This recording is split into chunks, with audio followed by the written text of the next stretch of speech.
Il s'est révélé en 2020 aux yeux de tous en devenant vice-champion de Formule 3 dans sa 17e année. Théo Pourchaire roulera en Formule 2 cette saison. 2 ans après avoir gagné la F4 allemande, le tricolore poursuivra son irrésistible ascension avec l'écurie française Art Grand Prix, son équipe à l'échelon inférieur l'an passé. Comme c'est souvent son cas, Théo sera le plus jeune sur la grille, le voilà désormais à une marche de la Formule 1. Nous connaissons la grille de départ des 24 heures de Daytona qui se dérouleront le week-end prochain.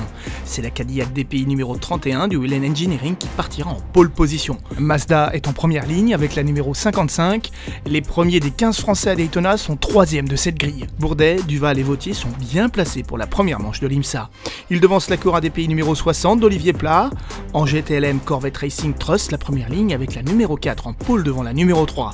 Le championnat américain d'endurance autorise désormais les LMP3. Début des débats samedi prochain à 21h30. C'est décidément une journée riche en annonces pour les Français engagés en monoplace puisque Pierre-Louis Chauvet a annoncé en exclusivité à Auto Hebdo qu'il roulerait en FIA Formule 3 la saison prochaine. Après avoir réussi une belle saison, terminant 5e de la Formule régionale Europe, le tricolore défendra les couleurs de l'équipe suisse Yenzer Motorsport.